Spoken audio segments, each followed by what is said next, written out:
Hello दोस्तों, स्वागत है आप सभी का आपके अपने YouTube चैनल INS एडवेंचर पर। तो कैसे हो आप लोग? उम्मीद है कि सब अच्छे ही होंगे। तो मैं आज गया था जूनागढ़ फोर्ट में, जो कि बीकानेर में पड़ता है, और अभी मैं आ चुका हूँ देशनोक, जो कि जहाँ पर करणी माता का मंदिर है, और मेरे पीछे की तरफ यही है करणी माता का मंदिर। और अभी मैं मंदिर के अंदर जाऊँगा। और भारत में बहुत सारे ऐसे मंदिर हैं जो कि आपको आश्चर्यचकित कर सकते हैं। उनमें से एक मंदिर ये भी है, करणी माता का मंदिर। और बताया जाता है कि यहाँ पे लगभग 20 से 25 हज़ार चूहे रहते हैं, और उन चूहे को यहाँ पर काबा बोला जाता है।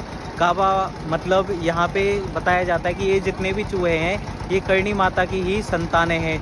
ये यहीं पे जन्म लेते हैं और यहीं पे मरते हैं। तो भाई मेरे सामने ये है करणी माता का मंदिर, और इसको दाढ़ी वाली माता का मंदिर भी बोला जाता है, या चूहों वाला मंदिर। दाढ़ी वाली माता का मंदिर इसलिए बोला जाता है क्योंकि करणी माता जो थी उनके दाढ़ी आती थी। और ये मैंने ले लिया यहाँ पे प्रसाद, और अभी चलता हूँ मंदिर के अंदर।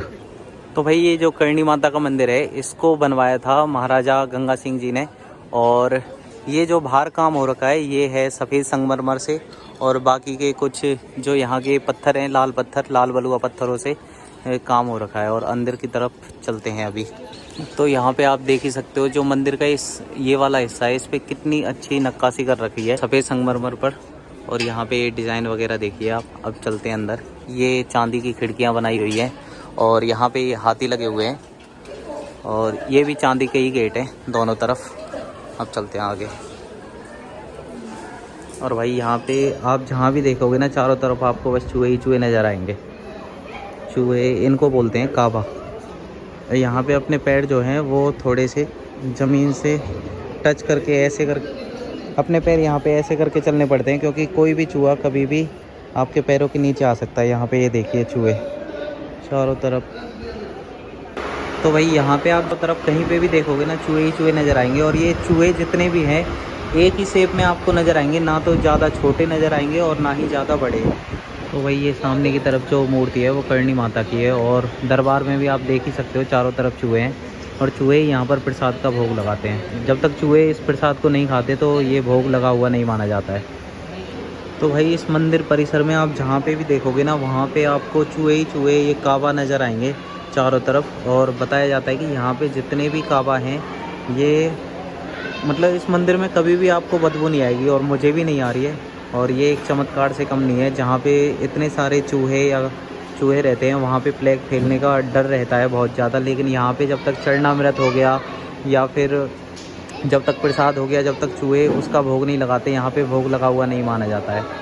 और यहाँ पे देखिए, यहाँ पे भी चूहे ही चूहे हैं। यहाँ पे भी सिर्फ कावा, जहाँ पे भी आप देखोगे सिर्फ ये कावा नज़र आएंगे। और ये जो हैं, इनकी जो शेप है बिल्कुल एक ही बराबर है, ना तो बहुत ज़्यादा छोटे दिखेंगे आपको, ना ही बहुत ज़्यादा बड़े। नमस्कार जी। नमस्कार। क्या नाम है आपका? गजेंद्र सिंह, देशनोक, करणी मंदिर। जी, आप यहीं देशनोक से ही हो? हाँ, देशनोक और माता जी की सेवा करते हो यहीं पे? हाँ, व्यवस्था में। तो माता जी के मंदिर का यहाँ का कुछ इतिहास बता दीजिए, क्या क्या है? देखिए, ये करणी माता का मंदिर है, विश्व प्रसिद्ध मंदिर है, करीबन 600 साल प्राचीन मंदिर है। और ये माता जी का कर्म भूमि है। करणी माता ने इसमें अराजकता का माहौल था, सुशासन की कमी थी, चारों तरफ प्रकाष्ठा और अत्याचार हुआ करते थे। तब करणी जी का जन्म हुआ, और करणी जी ने जन्म होने के पश्चात बहुत सारे शुभ कार्य किए जी। उस समय बीकानेर जोधपुर बड़ी रियासत थी। बीकानेर और बीकाजी को करणी जी ने राजा बनाया, और जोधपुर मेहरानगढ़ कोर्ट के लिए माता जी के आशीर्वाद स्वरूप लगी। तो खूब सारे चमत्कार किए थे उस समय। और ये राजा लोग आपस में लड़ते थे, तो आपस में करणी जी ने विवाह भी करवाया। यहाँ पहले लोकल यहाँ के भाटी थे, और फिर ये उत्तर प्रदेश के कन्नौज के राठौड़ आगे सबको मिला के सबके वैवाहिक संबंध बनवाए, आपस में लड़े नहीं, सुशासन स्थापित करवाया करणी माता ने। यहाँ पे इन कावों के लिए पानी और दूध रख रखा है इनके भोजन के लिए। और यहाँ पे चारों तरफ कावे ही कावे नज़र आएंगे। और आप इनकी शेप देख ही सकते हो, ये ज़्यादातर बिल्कुल सेम साइज़ के ही हैं, ना ही बहुत ज़्यादा मोटे हैं, ना ही बहुत ज़्यादा छोटे हैं। कभी भी आपको बहुत छोटे जो यहाँ पे कावे हैं वो नज़र नहीं आएंगे, और ना तो कभी भी किसी भी इंसान को ये चोट पहुँचाते हैं, ना तो काटते हैं। और आपको यहाँ पे जब चलते हो तो बहुत ही ध्यान से आपको यहाँ पे चलना पड़ता है, क्योंकि ये जितने भी कावे हैं, अगर आपके पैर से अगर मारे गए तो मतलब आपको पाप लगेगा, ऐसा बताया जाता है। तो यहाँ चारों तरफ जहाँ पे भी आप देखोगे बस ये कावे ही नज़र आएंगे। माता जी जिनकी सेवा करती थी वो आवड़ माता की पूजा करती थी। हाँ, कर्णी माता तेमड़ा राय आवड़ माँ का मतलब अवतार है और इनकी पूजा करते थे। आवड़ जी कर्णी जी का मतलब कर्णी जी की आराध्य देवी है तेमड़ा। आराध्य देवी। मैं तनोट माता मंदिर गया था, उनको आवड़ माता उनको ही बोला जाता है। हाँ, तो सेम ही है, सात बहन है, ये सेम ही है। अच्छा, तो इनकी सबसे बड़ी बहन है खोड़ियार गुजरात में, उसके जी। बाद ये तेमड़ा है, तनोट राय, भादरिया, डूंगरेचा, नागड़ीचा, सांगिया, कत्याणी, चाड़क नेचमा, खूब सारे। तो ये इनके खूब सारे नाम हैं। जी और पश्चिमी राजस्थान में जैसलमेर के भाटी राजवंश है इनकी आराध्य देवी है। जी। और अलग अलग जितने देवियों हैं जैसे लोग मानते हैं, जैसे जैसे कुल है, मैं जैसे नागणी जी को मानता हूँ तो मैं नागणी जी माता मेरे कुल की देवी हो गई। आप राठौड़ हो? नहीं, एक मैं उदाहरण दे जी, रहा हूँ। हाँ। हम तो चारण हैं कर्णी जी के परिवार से। अच्छा, तो भाई अभी आ चुका हूँ मैं परिक्रमा में, और यहाँ पर ये इनके लिए प्रसाद वगैरह डाल रखा है, और यहाँ पे चूहे आपको दिख जाएंगे।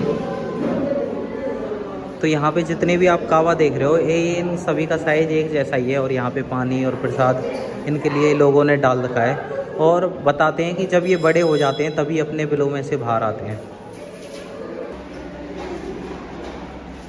और यहाँ पे कुछ सफ़ेद कावे भी होते हैं, और अगर आपको सफ़ेद कावा दिख जाता है तो ये मान के चलिए कि आपको माता रानी के ही दर्शन हो गए। सफ़ेद कावे को माता रानी का ही रूप बताया जाता है। यहाँ पे देखिए भाई कितने सारे कावा हैं यहाँ पे, बहुत ज़्यादा। इनके लिए पानी वगैरह यहाँ पे जगह जगह पर रख रखा है।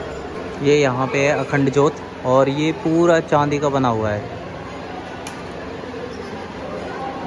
इनका जन्म कहाँ पे हुआ था? कर्णी माता का जन्म हुआ था जोधपुर जिले के पास फड़ौदी तहसील के पास छोटा सा गांव सुआप में हुआ था जी। उस समय कर्णी जी के पांच बहनें थी, और छठी संतान के लिए कर्णी माता की माँ का नाम था देवल और पिताजी का नाम था मेहा जी।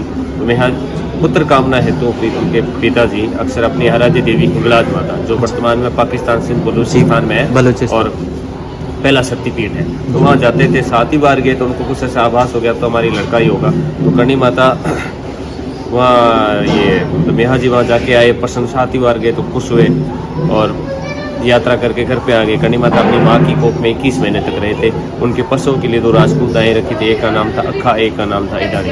तो 12वें महीने में 11वें महीने में एक उदाई चली गई, तो उन्होंने सोचा 9 महीने में डिलीवरी हो जाती है। तो 21वें महीने में कर्णी माता ने अपनी माँ को दुर्गा के रूप में रात्रि को संपन्न टाइम में दृष्टांत दिया, कहा मैं ही आपके उदर में जन्म लूंगी। तो कर्णी माता का जन्म अपने विक्रम संवत 1444 आश्विन 7 शुक्रवार को कर्णी माता का जन्म हुआ। यहाँ पे आप कहीं पे भी देखोगे चारों तरफ बस ये कावा ही नजर आएंगे आपको।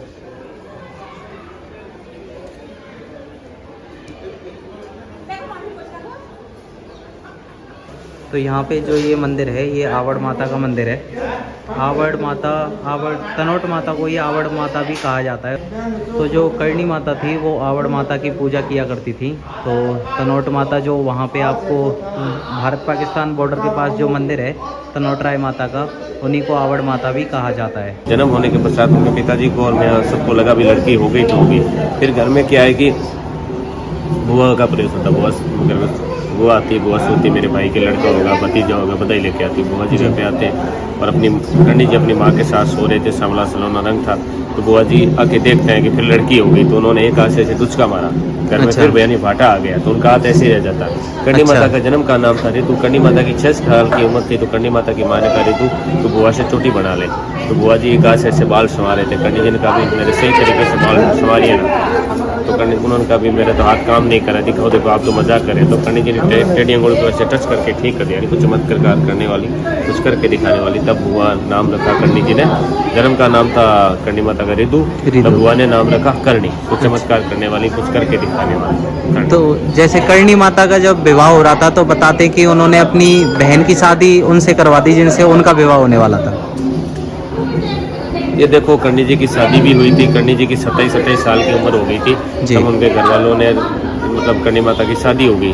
शादी होने के पश्चात कर्णी माता ने मतलब ऐसे तो खूब सारा हिस्ट्री है जी। तो कर्णी जी देखो 27-28 शुरू से ही कर्णी जी ब्रह्मचार्य का पालन करते थे, अपने गाय चराते थे अपने पिताजी के घर के कामों में और माला फेरते थे। ब्रह्मचारी थे, देवी थे। उनके माता पिता चिंतित होने लगे, वे घर में लड़की कुमारी है, सामाजिक रीति रिवाज देखते उनके लिए लड़का ढूंढना चाहा, कोई लड़का मिला नहीं। तब कर्णी माता ने अपने माता पिता का चिंता निवारण करने के लिए अपनी सहेली द्वारा कहलाया कि साठी का गाँव के हैं जो शिव भगवान का अंशान उतारे केड़ू जी के बेटा है देपा जी, उनके घर नारायण और शकुन ले जाए गया, रिश्ता तय हो गया। फिर देपा जी के साथ देपा जी की बारात रवाना हो गई और कर्णी जी के साथ शुभ विवाह संपन्न हो गया। विवाह होने के पश्चात कर्णी जी ने गौ कल्याण के लिए बहुत सारे कार्य किया था। तो अपने पिताजी से अपने दहेज में अपने लिए 400 गायें 200 ऊँटनी दहेज में ले ली थी। पुराने जमाने में डोली पड़ता थी, डोली द्वारा विदाई होती है। कुछ दूरी के चलने पश्चात कर्णी जी को प्यास लगती है, तो कर्णी जी डोली के अंदर से कहलाते पानी पीना है सेवक से। तो वो सेवक है देपो जी के पास जाता है कि पानी पिलाना है जी भाभी साहब। तो फिर क्या है कि देपा जी के मन में थोड़ा था भ्रम के मैं इस बहाने में अपनी पत्नी को देख लूँगा, बिना कुछ डायरेक्शन किए गए डोली के पास से, बिना कैसे जैसे डोली का पर्दा हटाया तो कर्णी माता ने दुर्गा का रूप दे के फिर घबरा के फिर अपना वास्तविक रूप दिखाया कि मैं तो मानव कल्याण के लिए होती थी, अगर सांसारिक शारीरिक सुख दुख होने तो मैं अपनी छोटी बहन से शादी करवा। फिर छोटी बहन से शादी करवा देते हैं। छोटी बहन के 4 लड़के होते हैं। अच्छा, 4 लड़के होते हैं। फिर छोटी बहन से 4 लड़के वो कर्णी जी के लड़के कहलाए। और उस समय सारे कर्णी जी अपने ससुराल आ गए, ससुराल त्याग दिया था। फिर यहाँ देशनों को कुछ नहीं था, यहाँ जांगड़ू रियासत थी, जांगड़ू का राजा था राव काना का वध किया, राव रिडमल को राजा बनाया। ऐसे खूब सारे चमत्कार हैं। और भाई आपको यहाँ पे कोई भी अगर सफ़ेद कावा नज़र आ जाता है तो ये मान के चलिए उसको कर्णी माता ही बताया जाता है। और सफ़ेद कावा जो दिखता है वो बहुत ही सौभाग्य से ही दिखता है, क्योंकि स्वयं कर्णी माता को ही सफ़ेद कावे का रूप बताया जाता है। तो अगर कर्णी माता को दर्शन देने होते हैं तो वो सफ़ेद कावे के रूप में आके दर्शन देती हैं। और भाई यहाँ पे ये सफ़ेद चूहा है और ये दर्शन हो चुके हैं मुझे। तो भाई फाइनली मुझे भी यहाँ पे माता के दर्शन हो गए। तो अभी थोड़ी देर पहले ही मुझे सफ़ेद कावा दिखा था, तो कर्णी माता ने भाई दर्शन दे दिए हैं मुझे।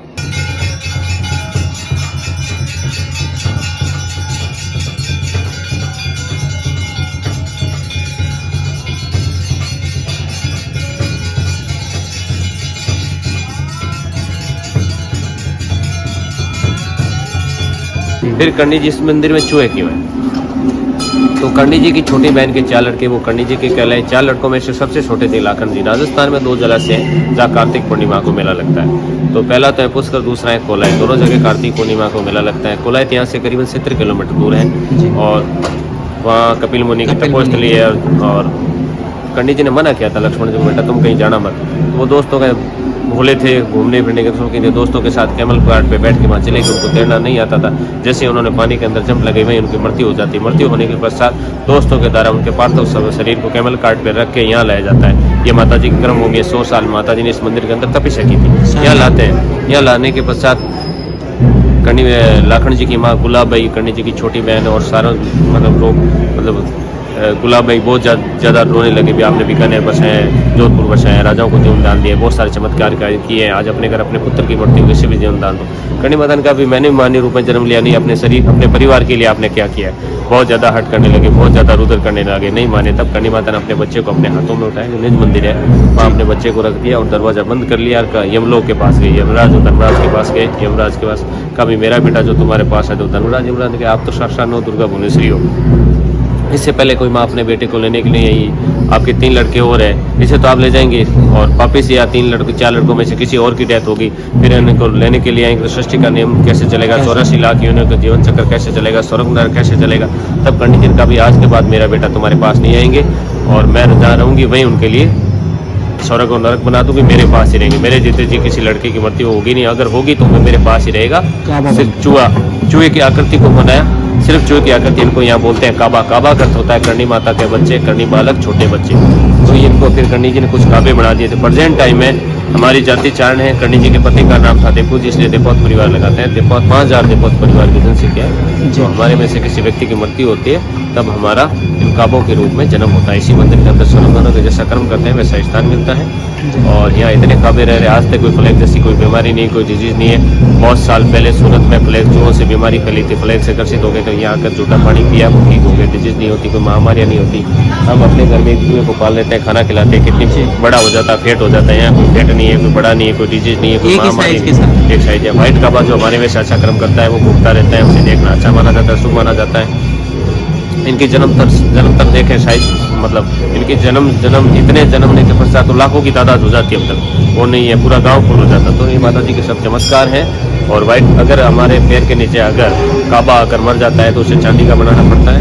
ऐसे खूब सारे अच्छा, चढ़ाना पड़ता है। तो ये सब माता जी के हैं, वंशज हैं, हम लोग हैं, हम लोगों का परिवार है और हमारे लिए इसी मंदिर में स्वर्ग नरक है। जैसा हम कर्म करते हैं वैसा फल मिलता है। यहाँ कोई फ्लैग व्लैग कुछ नहीं फैलता है, न कोई आज तक फैला नहीं, यहाँ पे रिसर्च करी गई थी लेकिन बीमारी का कोई सारा रिसर्च की गई थी, लेकिन यहाँ किसी प्रकार का कोई कुछ भी नहीं पाया। यहाँ जो भी लोग आते हैं बीमार होते हैं, जो काबा पानी पीते हैं, दूध पीते हैं, वो ठीक हो जाते हैं, उल्टे सही हो जाते हैं। सही हो जाते हैं। जी, बहुत बहुत धन्यवाद। माता ने बहुत अच्छे दर्शन दिए और आरती के टाइम पे बस मैं बिल्कुल मंदिर की चौखट के पास ही बैठा था, तो इतने अच्छे दर्शन और इतनी अच्छी आरती में शामिल हुआ, तो ये माता की कृपा है। और बस इस वीडियो में जो भी चीज़ें थी वो मैंने आपको बताई दी हैं और यहाँ पे जो इतिहास था मंदिर का वो भी आपको बतवा दिया है।